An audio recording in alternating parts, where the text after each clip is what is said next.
Então vamos lá. Pessoal, boa noite. Meu nome é Aisha, sou a professora de arquivologia aqui do UniCV. A gente está com a disciplina de Fundamentos da Arquivologia. Essa é a terceira semana, nossa terceira aula. Mais alguém para entrar? Diana e Thiago. Okay.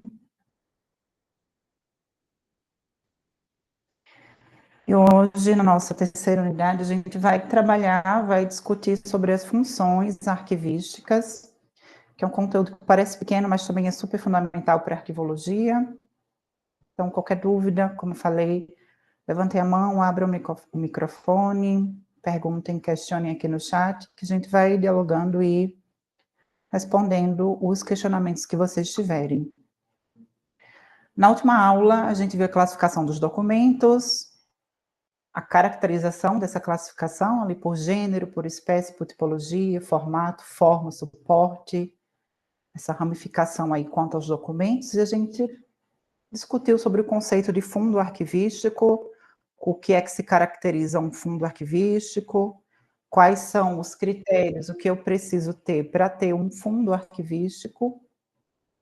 Foram conceitos bem importantes, e hoje a gente vai trabalhar as funções da arquivologia. Na última aula, eu fiquei devendo um exemplo sobre o gênero de microfilmagem, que é um tipo de gênero documental, e eu trouxe um vídeo, a gente não vai passar ele todo aqui,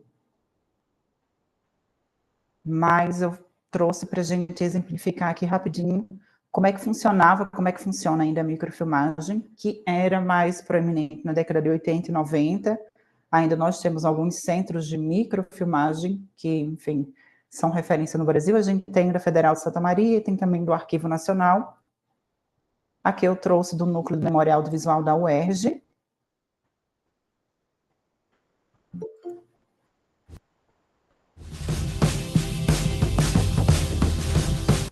Contratos, petições, formulários, atas, notas fiscais, relatórios, são inúmeros os tipos de documentos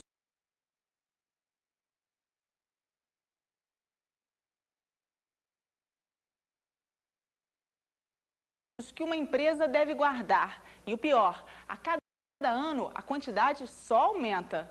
Afinal, o que fazer com toda essa papelada?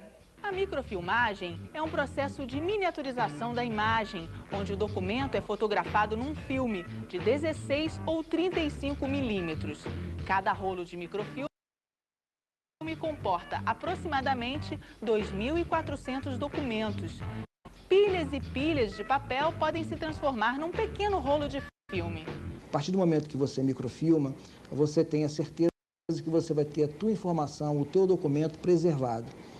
Okay? O microfilme, seguindo as orientações do fabricante, ele pode chegar até 500 anos de durabilidade. Então, você vê, tem um longo período para que essas suas informações sejam preservadas. A UERJ, através do seu centro de produção, o CEPUERJ, presta há 30 anos o serviço de microfilmagem e digitalização, que se tornou referência em todo o Brasil. O laboratório de microfilmagem, ele foi criado em agosto de 1974, vamos completar 30 anos, e ele foi criado com o objetivo de fazer a prestação de serviço para empresas públicas e privadas e também para atender a demanda aqui da universidade. Do papel até o microfilme ou arquivo digital, o documento deve passar por várias etapas.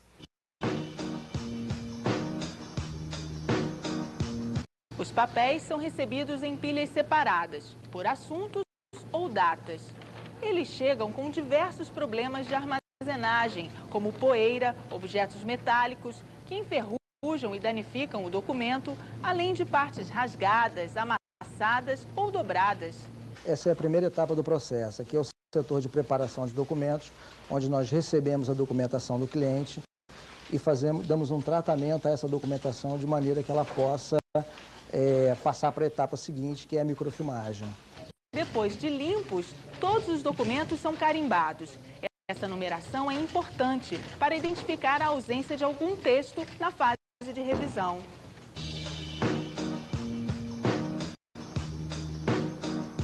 Cada página é microfilmada na máquina chamada microfilmadora planetária. O microfilme é a mídia que mais resiste aos efeitos do tempo.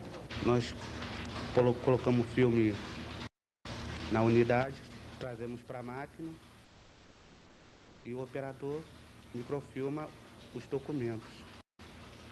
Essa máquina, o filme ele tem a capacidade de microfilmar 2.400 documentos.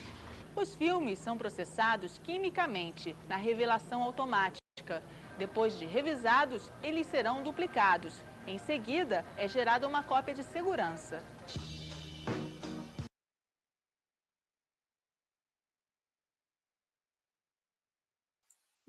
Agora sabe o que é microfilmagem, Heloísa? Então, a gente viu aqui como é que funcionava. Hoje a gente tem a digitalização, parece algo bem distante, né? Mas até um certo tempo, as famílias, enfim, eu ainda peguei essa época, até para fotografia, a gente pegava o filme, a gente tinha as máquinas fotográficas que tinham filme, a gente comprava e depois levava para revelar.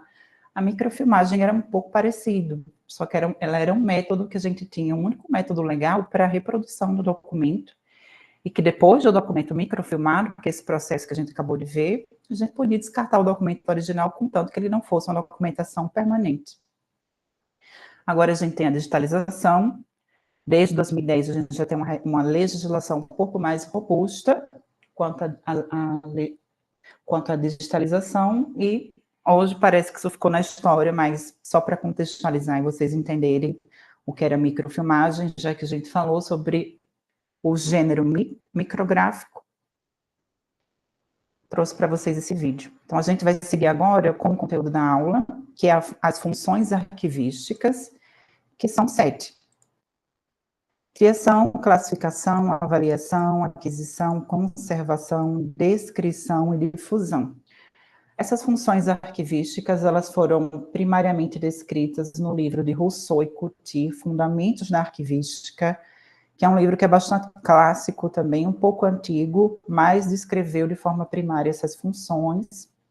Alguns autores, ao decorrer dos anos, se debruçaram a evoluir e traçar também novos conceitos para essas funções, mas para a arquivologia, quando a gente fala de função arquivística, a gente tem essas 7, e a gente vai tentar trabalhar hoje as 7.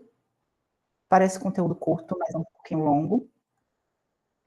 E, bom, dúvidas, vão questionando, tá, pessoal?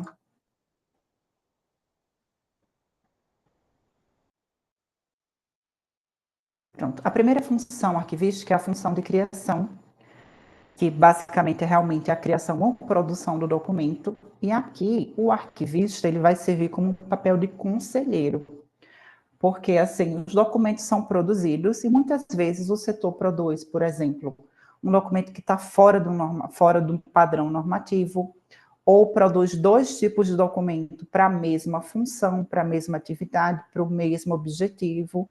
Por exemplo, eu tenho 2 formulários de benefício para o mesmo benefício.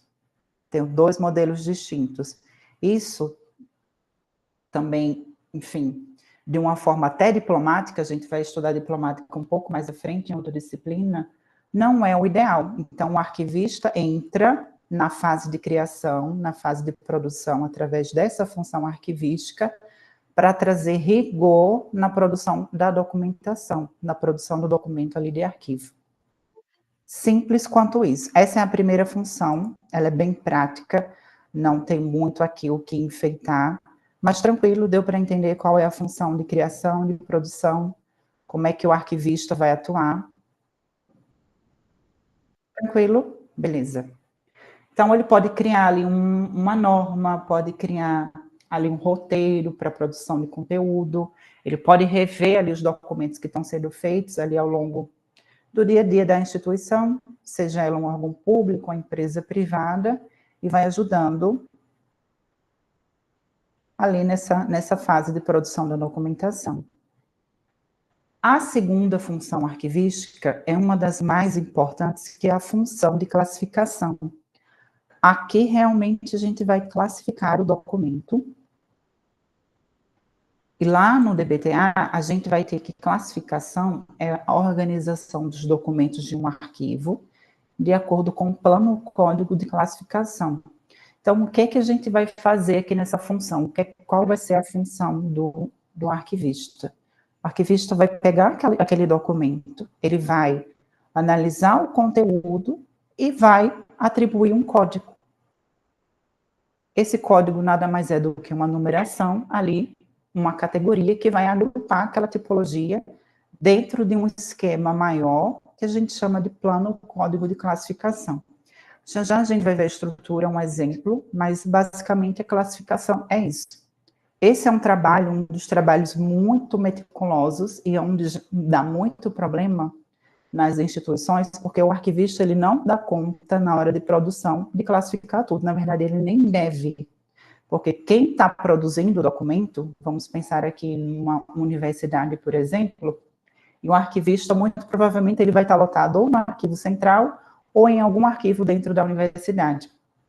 Mas a universidade, geralmente, é um organismo muito grande e é produzido documento a todo momento. No mundo ideal, onde os documentos são criados e são classificados, a pessoa que está criando esse documento é que vai classificá-lo.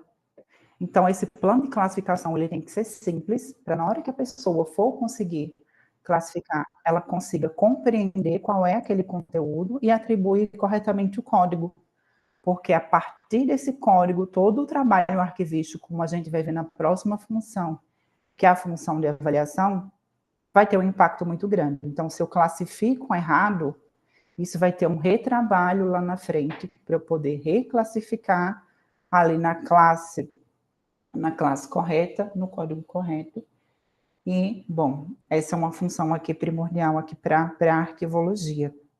Então, basicamente, classificação, analisa o conteúdo, atribua um código, e esse código, ele está lá dentro dessa estrutura, que eu chamo de plano código de classificação, onde vai estar toda a documentação ali produzida daquela instituição, daquela organização, daquela empresa. Conseguiram compreender o que é a classificação? A gente vai falar mais um pouquinho dela, porque é um pouquinho mais crítico. Então, a gente tem também pelo Arquivo Nacional, que é necessário que se construa esse plano, que a gente está chamando de plano de classificação. Nesse plano, ele vai estar estruturado em classes, subclasses, grupos e subgrupos, e ele vai refletir todas as funções, todas as atividades, todas as ações administrativas que acontecem ali naquela instituição. Então, há de se ter um trabalho de mapeamento, no momento que o arquivista chega do zero e não existe esse plano de classificação, há um trabalho meticuloso de estudo dessas funções, dessas atividades, de em setor e setor, ver a documentação que está sendo produzida, além no dia a dia, qual a fundamentação legal para essa documentação, para conseguir construir o plano de classificação. O plano de classificação, eu posso fazer ele de duas formas. Ou de uma forma estrutural, que já não é muito utilizada, mas ainda tem planos que são construídos dessa forma. Ou eu posso fazer ele de uma forma funcional, que é o que tem sido mais adotado pelas instituições. Quando eu tenho um plano de classificação estrutural, ele vai refletir a estrutura daquela organização, daquela instituição. Então, basicamente, você vai ter aquele plano dividido pelos setores daquela instituição, daquele órgão.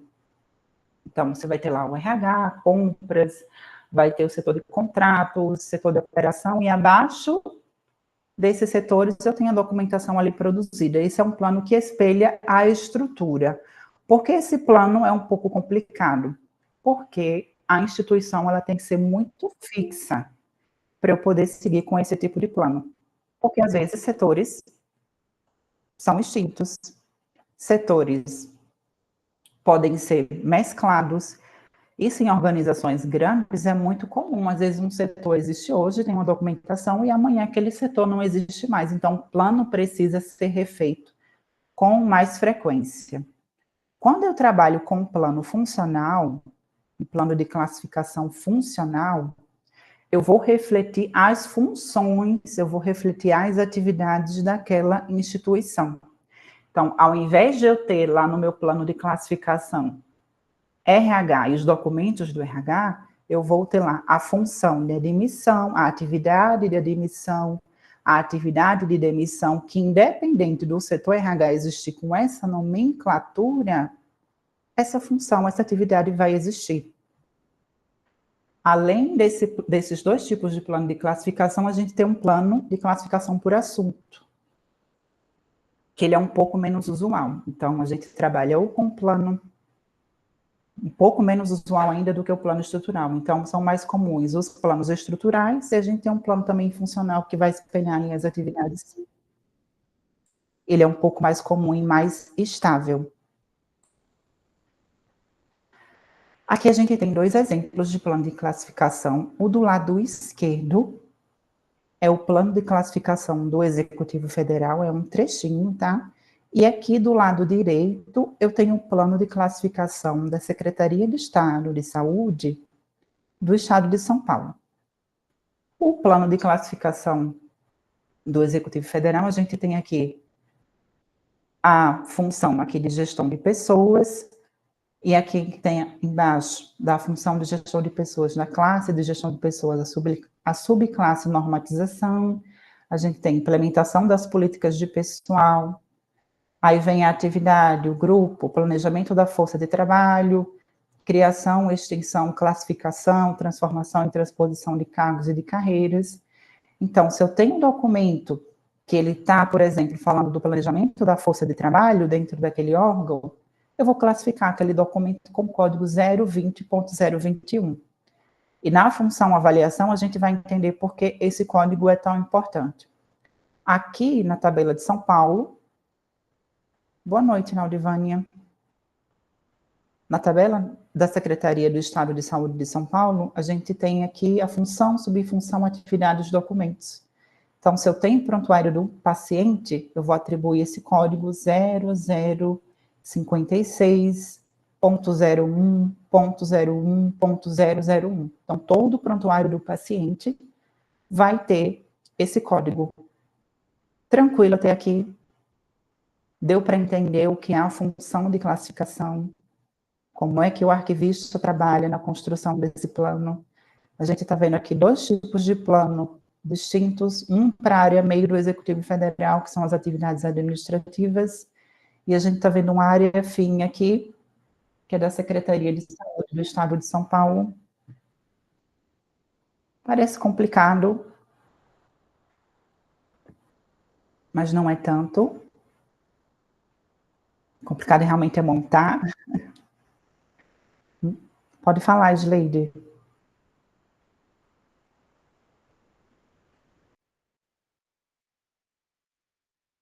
Você levantou a mão?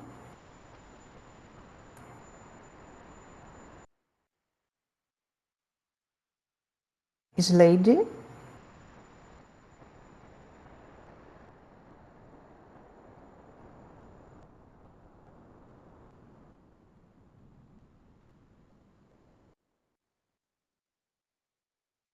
Então, vamos seguir. Sleide, se você tiver uma dúvida, você pode falar, tá bom?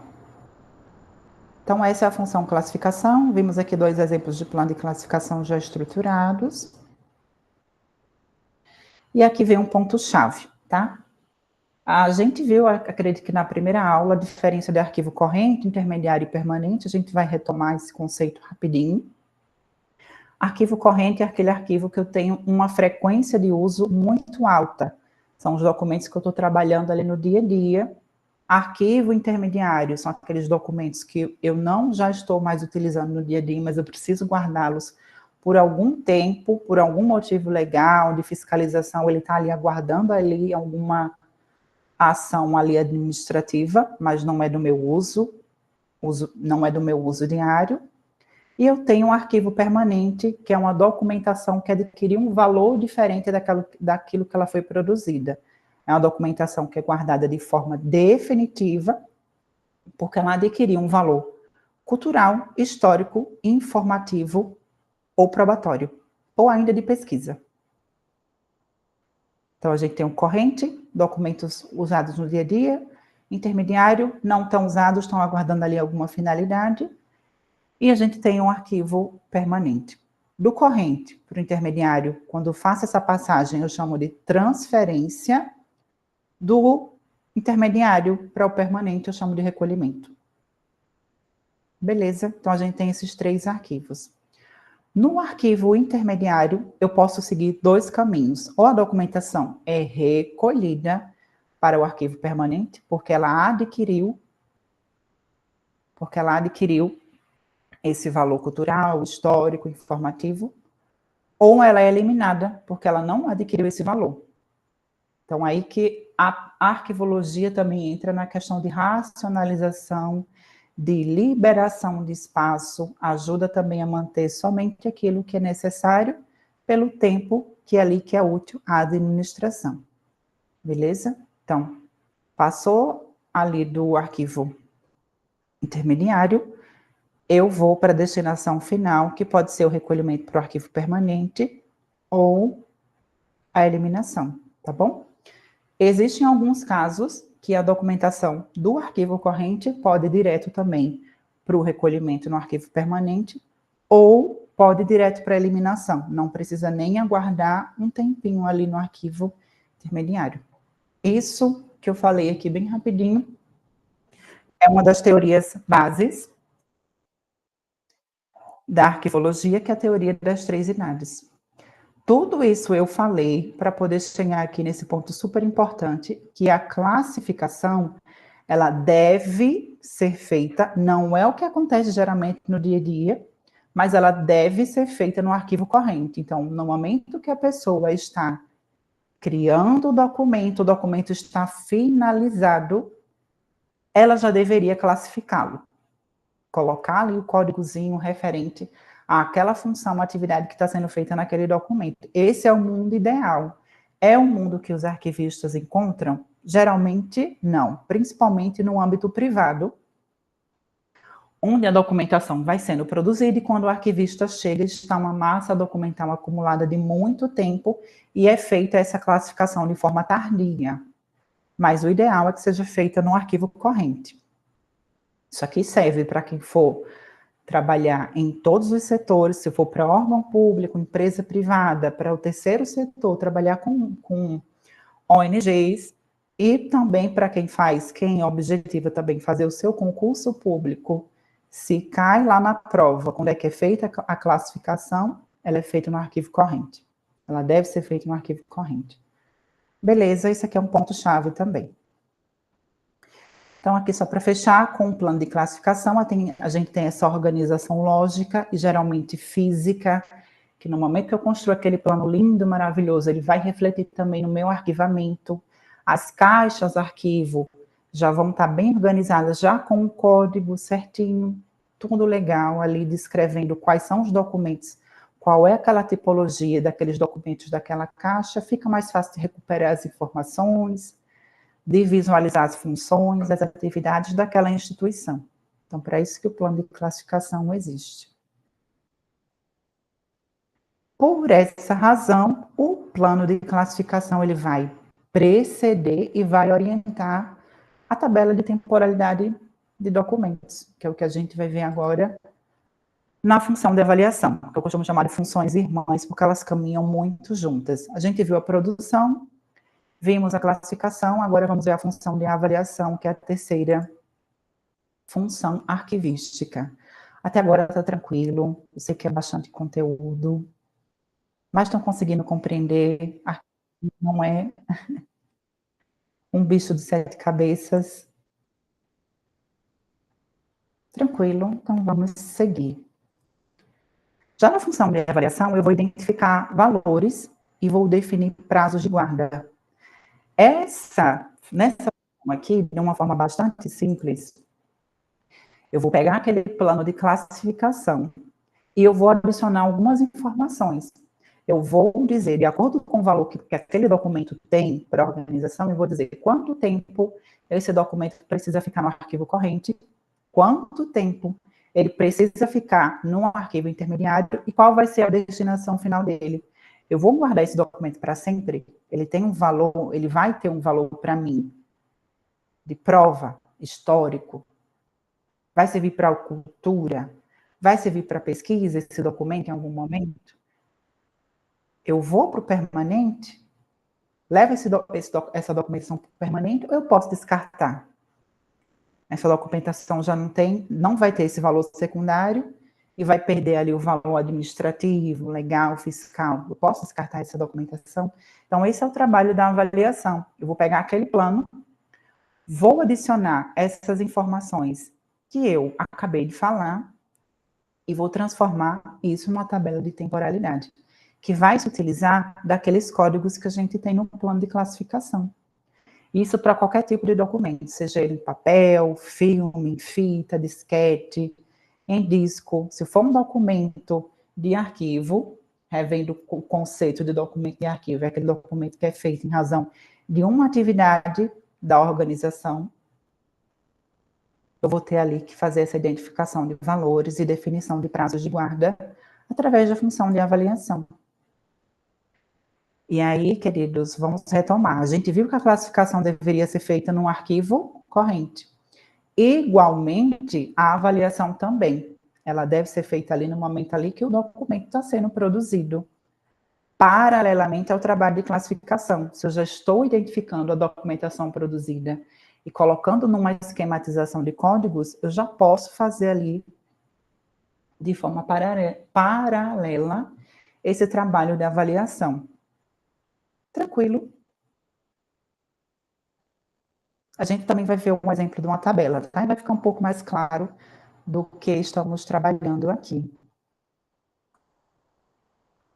Pronto. A gente falou no slide anterior que é feito um trabalho de identificação de valores. Nós temos dois tipos de valores quando a gente fala de documentos de arquivo. Temos os documentos que possuem um valor primário, que são documentos que têm valor administrativo, legal e fiscal. Esses documentos são os documentos que estão no arquivo corrente e no arquivo intermediário. No corrente, com mais força, que eu estou usando aquela documentação no meu dia a dia. No intermediário, ainda tenho esse valor. E aí, quando passa para o arquivo permanente, eu já não tenho mais esse valor. A documentação que vai para o arquivo permanente é somente aquela documentação que tem um valor que a gente chama de valor secundário. Ele perde esse valor administrativo, legal e fiscal, e eu entendo aquele documento como um fim cultural, um fim histórico, um fim de pesquisa. Vamos dar um exemplo bem simples. Uma ata de constituição de um órgão, de uma empresa, ela vai servir hoje, a empresa que está sendo criada hoje, ela vai ter um valor administrativo, legal e fiscal. Ela vai comprovar a existência ali para a sociedade, para os órgãos de fiscalização, né, para a constituição, inclusive, de um CNPJ. Essa ata de constituição, o estatuto legal da empresa, o contrato social da empresa ou da organização, ali do órgão público, vai servir, vai ter esse valor primário hoje. Daqui a 100 anos, não vai ter mais esse valor primário. Não, já vou explicar, tá, Sleide? A gente vai para a tabela já, eu vou explicar o código novamente. Tá? Mas voltando. Esse contrato social, o ata de constituição da empresa, o estatuto da empresa, hoje tem esse valor administrativo, legal e fiscal. Hoje tem valor primário. Daqui a 100 anos, não vai ter mais esse valor.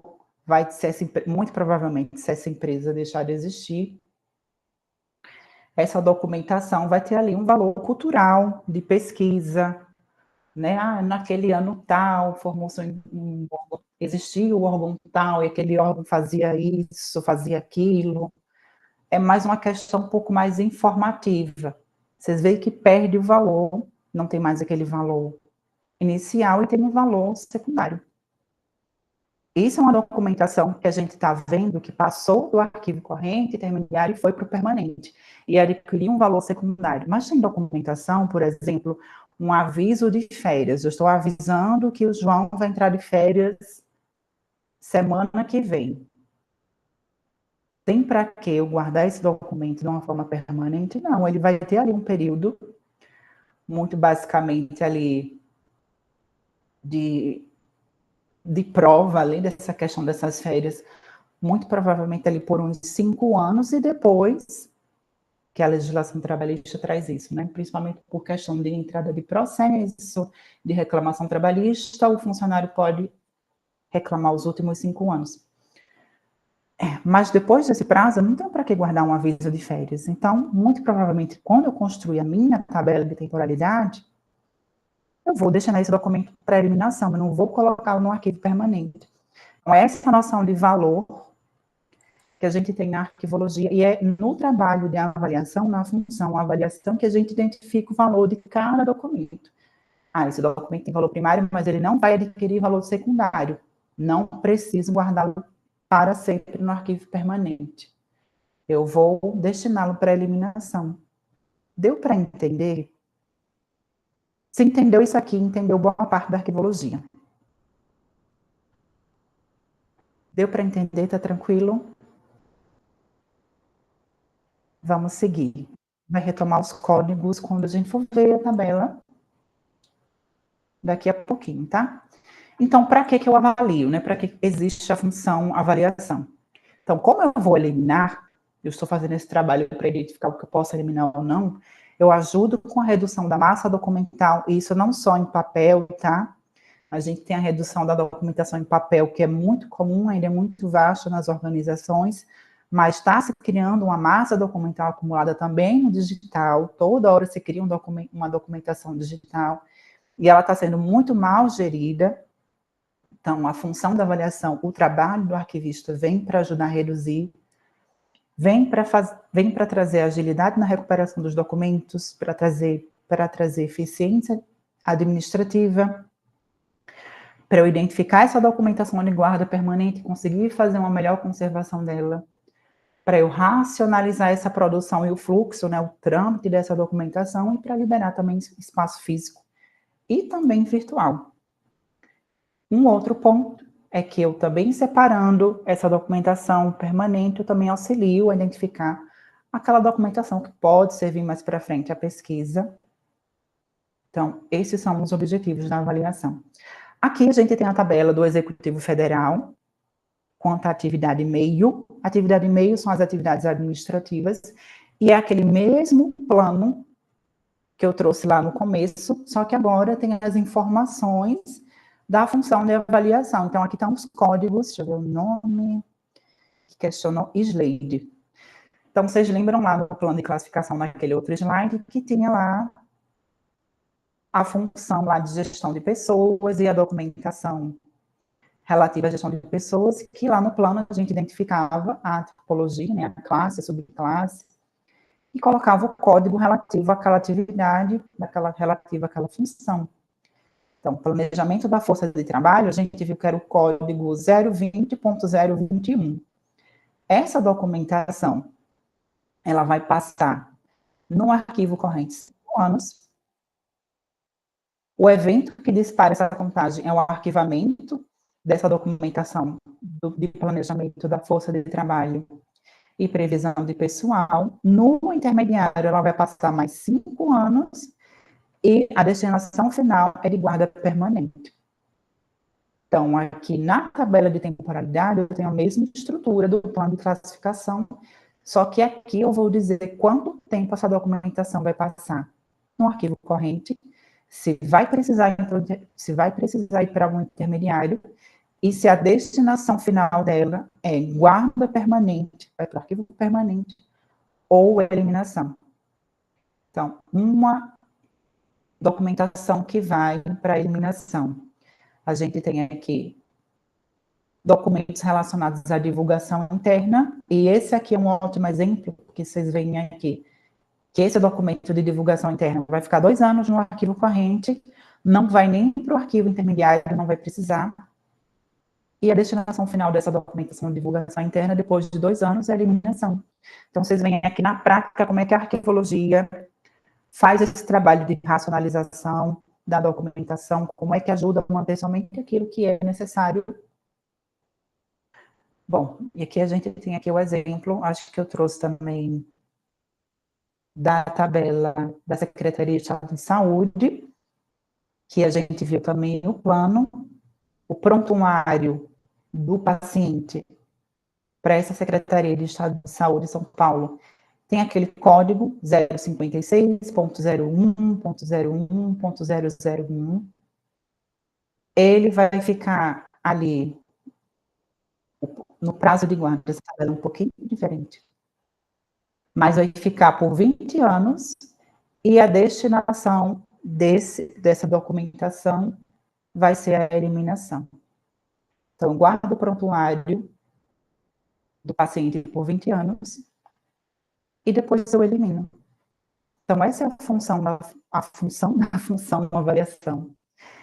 E esse, inclusive, é o produto da função avaliação. Como produto da função classificação, eu tenho o plano de classificação, e o produto da função avaliação é a tabela de temporalidade. Essas datas, esses prazos, eles não vão sair da sua cabeça. Vai ser necessário um estudo de legislação. Aqui a gente tem um ótimo exemplo, que é a documentação de saúde. Existe uma legislação, tanto federal, o próprio Conselho de Medicina também expediu algumas normativas acerca dessa legislação, e é trabalho do arquivista fazer esse estudo, esse levantamento de legislação para embasar quanto tempo cada documento vai permanecer ali no nosso arquivo. Tranquilo, classificação e avaliação, essas são as, não vou dizer as mais importantes, mas são as mais críticas, que são os instrumentos que a gente usa no dia a dia, enquanto arquivistas.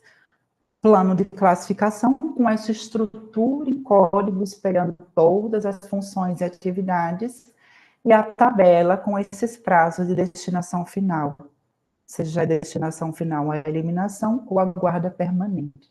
Outro ponto dos códigos que é bem importante é que geralmente eles vão espelhando, eles vão sendo construídos a partir da classe mãe, né? Da classe... Isso, esses códigos servem basicamente para encontrarmos... Isso, exatamente.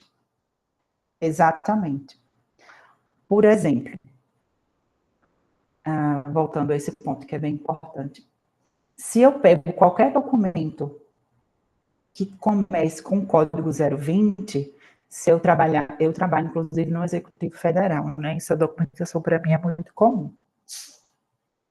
Quando eu pego uma documentação que independente dela qual seja, eu vou lá na caixa, já vejo que é 020, eu já sei que aquela documentação é relativa à classe ali de gestão de pessoas, que é a classe, de uma forma que a gente pode dizer, a classe mãe, né?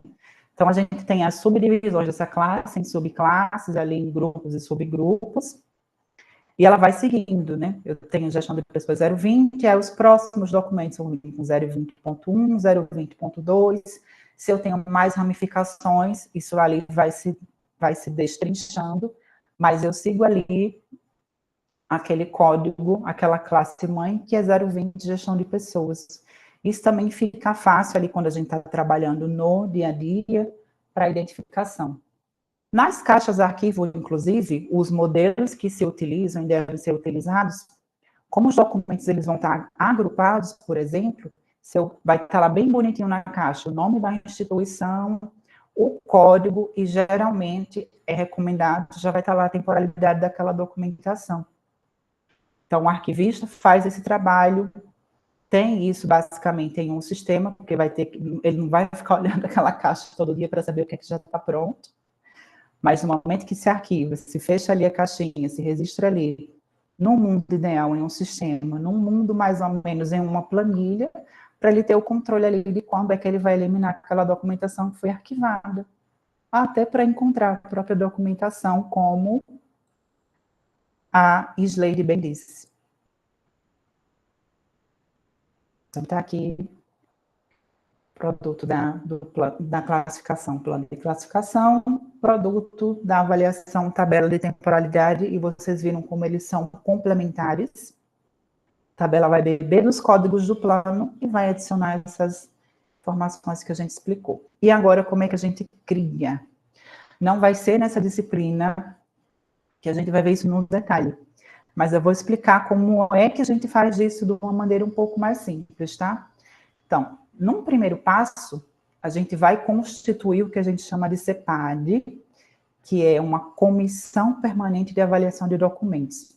A CEPAD é muito comum no serviço público, mas não impede que você forme, se você for para uma empresa privada, que você forme uma equipe de trabalho que vá fazer esse trabalho ali com vocês.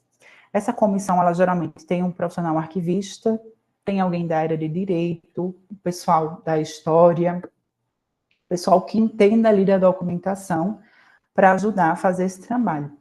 Depois a gente vai coletar dados, vocês lembram que os prazos ali da tabela de temporalidade, eles não são avulsos, a gente vai correr atrás da legislação.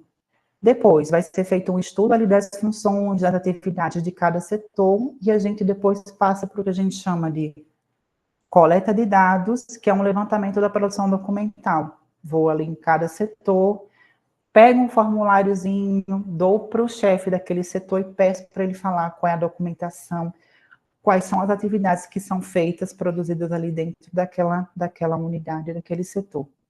Depois que eu tenho isso, eu vou para a elaboração do código de classificação, onde eu defino ali a estrutura, inclusive se eu vou fazer esse plano de uma forma estrutural ou de uma forma funcional, e vou ali atribuindo os códigos.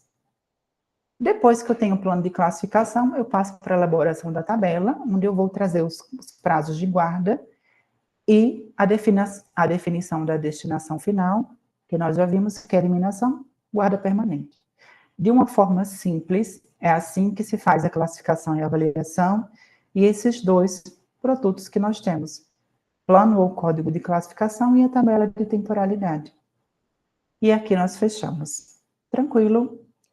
A gente vai seguir para as próximas, elas são um pouco mais fáceis de entender, mas essas duas eu preciso que vocês tenham isso bem amarrados, tá? Vamos seguindo. Agora a gente vai passar para a função de descrição. O dicionário brasileiro de terminologia arquivística, ele vai definir essa função como conjunto de procedimentos que levam em conta os elementos formais de conteúdo dos documentos para elaboração de instrumentos de pesquisa. De uma forma mais simples, é isso aqui. A gente vai dar controle e acesso aos documentos.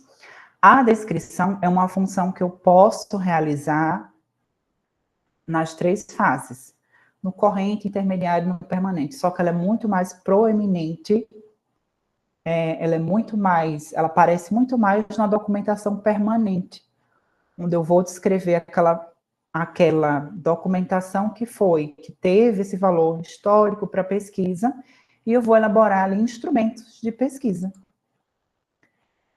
Os instrumentos de pesquisa são vários, também vai ser fruto de uma disciplina mais posterior, mas para a gente entender a função aqui de descrição, eu vou citá-los. A gente tem o guia, que é basicamente o instrumento mais amplo do acervo, e eu vou dizer o horário que aquele acervo funciona, o que é que o pesquisador pode encontrar naquele acervo, vou descrever de forma sumária ali, de forma simples, qual é a documentação que está ali, quais são as séries documentais que estão ali naquele acervo. Então, ele é um instrumento mais amplo, mais generalista. A gente tem um inventário, que aí vai descrever realmente as séries documentais. Nós temos o catálogo, que ele vai especificar alguns documentos de acordo por um tema, um assunto específico, e a gente vai reunir essa documentação em um catálogo, e tem um índice que a gente pega documentos avulsos, unidades documentais avulsas, de acordo também por um critério de interesse, e a gente constrói esse instrumento de pesquisa. Muito comum em arquivo permanente, mas não impede que a gente faça isso no corrente intermediário. Pouco usual, mas essa é a função de descrição. Tranquilo? Deu para entender que essa documentação de valor secundário, documentação que está no arquivo permanente, ela tem esse valor mais histórico, tem os pesquisadores que vão no acervo. Tranquilo. E aí a gente precisa, enquanto arquivista, fazer esse trabalho de explicar para essas pessoas que estão fora do arquivo, né, o que a gente tem lá. Porque enquanto está ali na fase administrativa, geralmente a documentação, ela está ali muito a par do órgão, né? Até tem uma questão ali de segurança, questões de sigilo. É muito mais o órgão utilizando aquela documentação no seu dia a dia, a instituição, a empresa. Mas numa hora que ela perde esse valor fiscal, administrativo, legal, e ela vai para se torna uma documentação permanente, com esse caráter mais informativo de cultura, ela já está mais aberta, né? Já perdeu, inclusive, ali seus graus de sigilo, a gente tem que, enfim, dar essa visibilidade, né? Criar esses instrumentos para facilitar quem quer acessar essa informação. Então, por isso que aparece mais no arquivo permanente essa função, tá bom?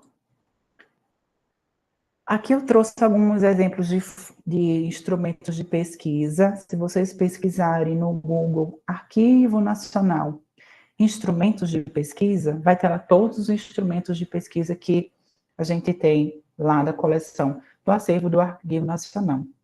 Aqui tem um inventário de documentação textual do Fundo da Administração da Floresta da Tijuca, e a gente tem também um catálogo de documentos sonoros do Fundo da Agência Nacional, que são exemplos de instrumentos de pesquisa de fundos, de acervos custodiados pelo Arquivo Nacional, que tem sede lá no Rio de Janeiro e tem uma subsede, tem uma unidade, perdão, em Brasília. Próxima função da arquivologia é a função preservação, e ela é exatamente aquilo que o nome se propõe, preservação de documentos, tá? O DBTA vai trazer aqui a definição, prevenção de deterioração e danos de um documento, e aí a gente vai entender a questão de preservação pelo entendimento que é mais seguido na arquivologia, que a preservação é a construção de planos e normativas. É onde eu crio os planos e as normas ali, os manuais, enfim, numa questão mais ampla, numa questão mais política da coisa. Tá bom? E aí a gente tem esse guarda-chuva, e aí vai dar para explicar melhor. Então, a preservação é essa construção de normas e políticas, e embaixo desse guarda-chuva da preservação, eu tenho a conservação e tenho a restauração. Na conservação, eu vou desacelerar, eu vou estabilizar o processo que acontece naturalmente, que é de envelhecimento dos documentos, de degradação dos documentos. Na conservação, eu vou controlar, por exemplo, o clima. Se eu tenho uma documentação em papel, o ar-condicionado tem que estar lá entre 20 a 22 graus. Não faz parte do seu dia a dia. Tranquilo, Sleide. Isso aqui é mais para os alunos de arquivologia, mas todos são bem-vindos, tá? Todos são bem-vindos. Mas, de alguma forma, algo você vai entender pelo menos um pouco da nossa prática. Então, a função de conservação é mais para isso. Então, como eu estava falando, dando o exemplo da documentação em papel. A gente tem algumas normativas que falam que essa documentação precisa estar entre 20 a 22 graus. A umidade ali relativa do ambiente tem que estar entre 45% a 55%. Para isso, a gente utiliza desumidificadores. E aí, essas ações de limpeza, higiene do chão, tirar poeira, são ações que evitam que aquela documentação que acelere, na verdade, né? Que acelere esse processo de degradação. Então, a gente estabiliza. Isso é conservar. Restaurar é algo que aconteceu alguma coisa. Aquela documentação, ela já foi danificada, e aí eu vou tentar ou parar aquilo que aconteceu, ou vou tentar reverter. E aí a arquivologia, ela tem uma série de técnicas, inclusive há pessoas que se especializam hoje só nessa questão de restauração de documento, e aí a gente tem as técnicas de alisamento, são muitas, mas para hoje, para entender a função preservação, a gente entende que ela é um guarda-chuva, abaixo dela eu tenho a conservação e tenho a restauração, numa eu estabilizo e na outra eu tento reverter ou parar aquilo que aconteceu. Vou dar um exemplo que é bem atípico, não vai ser muito comum. Os filmes fotográficos, ou até aquela documentação micrográfica, aqueles microfilmes que a gente viu no vídeo do início da aula, se não tiver numa temperatura adequada, esses negativos, o que é que acontece? Acontece o que a gente chama de síndrome do vinagre, que a gente chama na arquivologia. Aquilo vai se adificando e vai ficando com um cheiro terrível de vinagre. Esse é um acontecimento que não tem como reverter. Se deu aquilo na fita, deu aquilo no negativo, não tenho como fazer para reverter. Então, eu só posso estabilizar. Eu vou fazer ali uma ação de restauração, mas ali só para parar no tempo.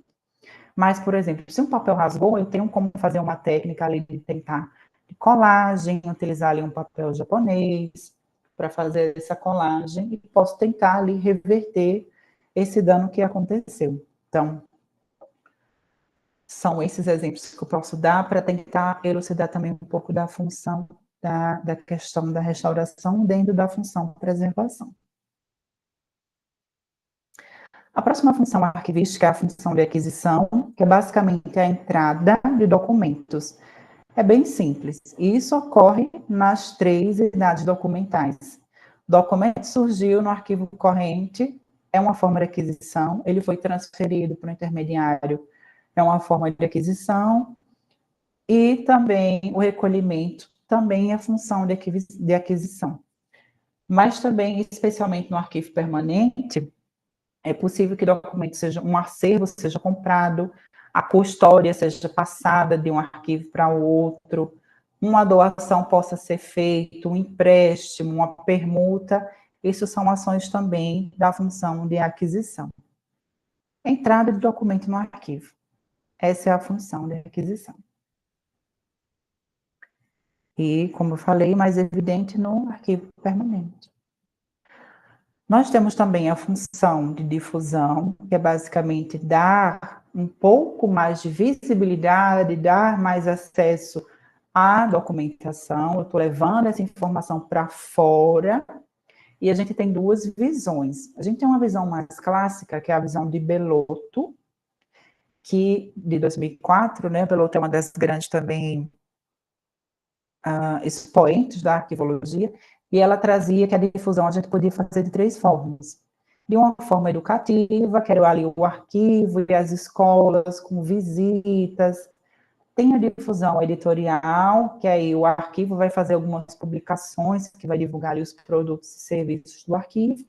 Uma difusão cultural ali para a criação de projetos culturais, ali com a documentação daquele arquivo. Essa é a visão mais clássica da difusão, né? A forma de difundir ali aquela documentação. Essa é a visão de Bellotto. E a gente tem um autor, que é um Rockenbach, que ele, em 2015, ele construiu um artigo revendo também essa função de difusão. Na visão de Rockenbach, a gente vai para uma difusão um pouco mais ampla, a gente vai trazer a tecnologia, vai trazer os usuários, então a difusão é tudo isso que aproxima, que dá transparência, que eu utilizo a internet, que eu utilizo técnicas de marketing, cria uma rede social para o arquivo, é uma coisa um pouco bem mais ampla. Rockenbach tem essa visão. Então, é muito comum que a gente utilize essas 2 visões. A visão de Bellotto, que a gente tenha lá a difusão educativa, editorial e cultural, e a visão de Rockenbach, que está estruturado nesse eixo, usuário, conteúdo e tecnologia, uma visão mais ampla da difusão. Particularmente, essa é a função arquivística que não vou dizer que é a menos consolidada, mas é que ainda tem, eu vejo que ainda tem um pouco mais de chão para se solidificar. Então, o pessoal aí que gosta da pesquisa pode adentrar aqui dentro da função difusão, enfim, começar a fazer, criar estudos, ou refazer, porque é uma função aí que tem bastante pano para manga para se discutir, como é que se deve fazê-la, né? Ainda mais no ambiente que a gente está hoje, que é extremamente informacional e digital. Então, a gente viu hoje, aprendemos as 7 funções arquivísticas: criação, classificação, avaliação, aquisição, conservação, descrição e difusão.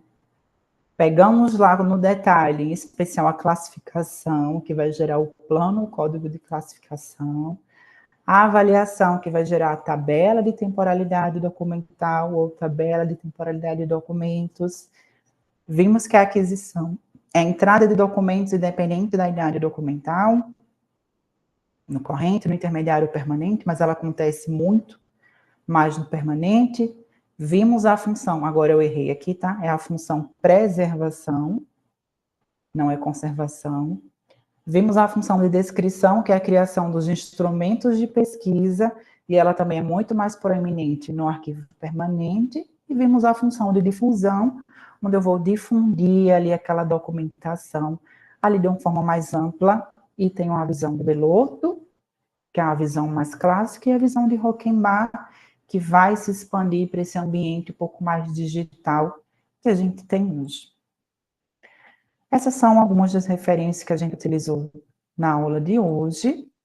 E para a gente terminar e praticar, tem uma questão aqui bem simples, tá? Só para a gente fixar. Então, durante a implantação de um programa de gestão documental em um órgão público, o arquivista Marcos, que foi formado pela UniCV, ele foi responsável por elaborar 2 instrumentos fundamentais. Um que organizasse logicamente os documentos de acordo com as funções e atividades do órgão, e outro que definisse os prazos de guarda e destinação final de cada tipo documental. Esses instrumentos são o plano de classificação e a tabela de temporalidade, e eles estão associados, respectivamente, a quais funções arquivísticas? A, B, C, D ou E? Joguei aí no chat rapidinho.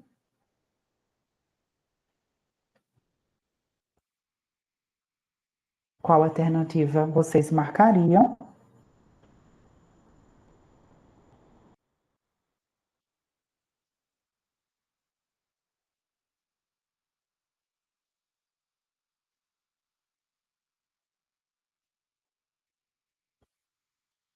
D.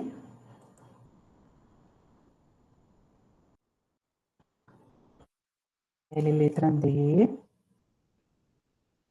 Cláudia, letra D.